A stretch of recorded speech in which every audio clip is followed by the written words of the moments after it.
Olá pessoal, vamos para mais uma videoaula. Hoje falaremos de força elétrica, a lei de Coulomb, essa estabelecida pelo físico francês Charles-Auguste de Coulomb no século XVIII, através de um aparato experimental chamado balança de torção. Estamos na apostila 5, aula 84, força elétrica, lei de Coulomb, página 122. Então, a lei de Coulomb estabelece, ou seja, ela quantifica a intensidade da força elétrica que surge entre duas partículas, ou seja, quando a dimensão desses elementos pode ser desprezada em relação à distância que as separa. E essa força elétrica, a intensidade dela é determinada através da multiplicação de uma constante eletrostática vezes o módulo da carga de cada um desses elementos dividido pela distância ao quadrado, ou seja, essa força elétrica ela é proporcional a quantidade de carga que nós temos no sistema é inversamente proporcional à distância ao quadrado que ela separa. Então, temos aqui um exemplo de uma balança de torção. Então, temos duas cargas e entre essas duas cargas tem uma distância que a separa, que é R. Então, em cada uma dessas cargas surge uma força elétrica. E sabemos que sempre que essas partículas tiverem cargas do mesmo sinal, então surge entre elas uma força, cuja intenção é de afastamento. Então, temos uma força de repulsão. Quando essas cargas possuem sinais contrários, em cada uma delas surge uma força cujo objetivo é de atração, aproximá-las. O K é determinado da seguinte maneira, 1 sobre 4πε, e esse ε significa a permissividade elétrica do meio. E para o vácuo, esse ε0 vale 8,85 vezes 10 a menos 2 Coulomb-Newton vezes metro quadrado. Substituindo o ε0, caímos que para o vácuo, o valor do K vale 9 vezes 10 a nona Newton metro quadrado, Coulomb quadrado. O Coulomb é uma unidade de medida grande, então na maioria dos exercícios utilizaremos os submúltiplos do Coulomb, que seria o milicoulomb, microcoulomb, nanocoulomb e picocoulomb. Sempre que eu tiver uma carga expressa em milicoulomb e quiser converter para coulomb, então o que eu tenho que fazer? Tenho que pegar esse valor e dividir por 10 a terceira. Dividir por 10 a terceira, a mesma coisa que multiplicar por 10 a menos 3.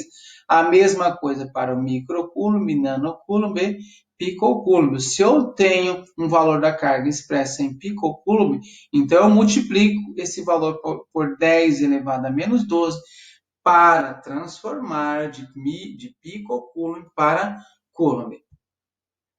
Agora vamos para o exercício. Exercício número 3. No esquema abaixo, as partículas A, B e C estão fixas no vácuo. K vale 9 vezes 10 a nona, Newton metro quadrado por Coulomb ao quadrado. Então, essa constante já nos ajuda a obtermos as unidades de medidas que devemos utilizar no nosso exercício. Então, se eu quero determinar a força vai sair em Newton. A distância entre elas tem que ser representada em metro e a carga em Coulomb.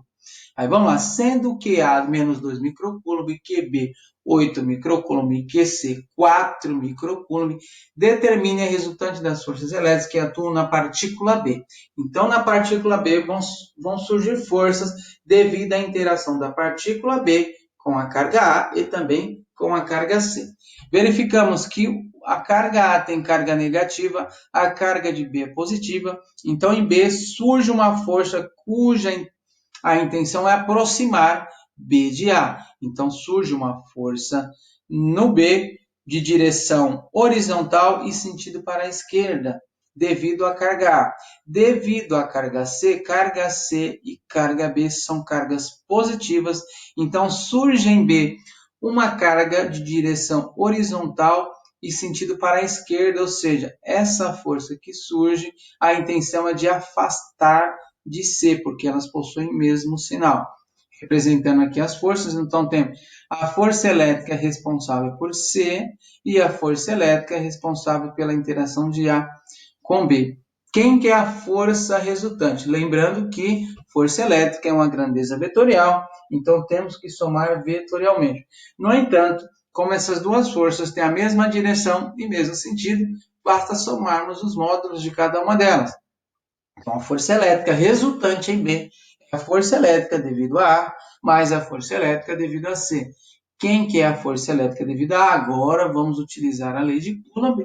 Então, é o K de A vezes K de B dividido pela distância, que é C para o quadrado.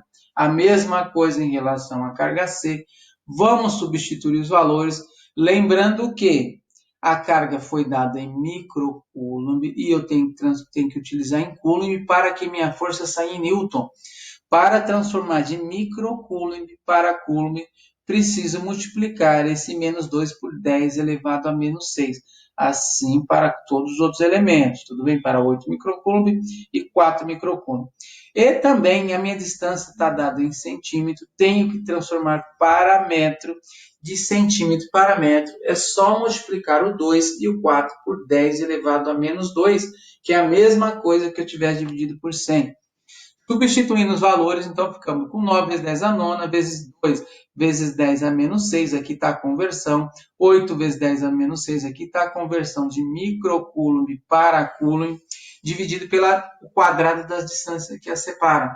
2 centímetros vezes 10 a menos 2 para transformar para metro quadrado. A mesma coisa eu fiz aqui na substituição da força devido à carga C, resolvendo, tomando cuidado com a operação de divisão de potência de mesma base, que é o 10 aqui. Então, 10 a menos 2 elevado ao quadrado vai dar 10 a menos 4. Esse 10 a menos 4 eu subo, ele vira 10 a mais 4 e resolvo a operação, as outras operações que tem na parte de cima.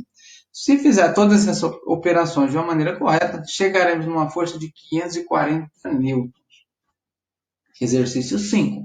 Nos vértices de um triângulo equilátero de lado 2 centímetros, então 2 centímetros, vamos utilizar 2 vezes 10 a menos 2 metros.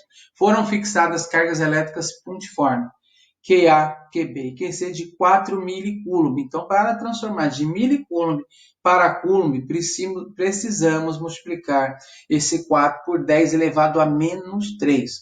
Sendo K 9 vezes 10 a nona, Newton metro quadrado por coulomb quadrado, determina o módulo da força elétrica resultante em cada uma das cargas.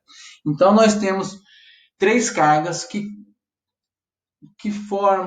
estão no vértice do triângulo equilátero. Então, nós temos que lembrar que triângulo equilátero é aquele que possui 3 lados iguais e também 3 ângulos iguais. E esses ângulos valem 60 graus, porque a soma dos 3 ângulos tem que dar 180. Então, vamos representar. E também a resultante das forças em cada carga é igual para todos, porque eles têm a mesma carga e a distância que as separa também é a mesma. Aqui é uma representação de um vértice.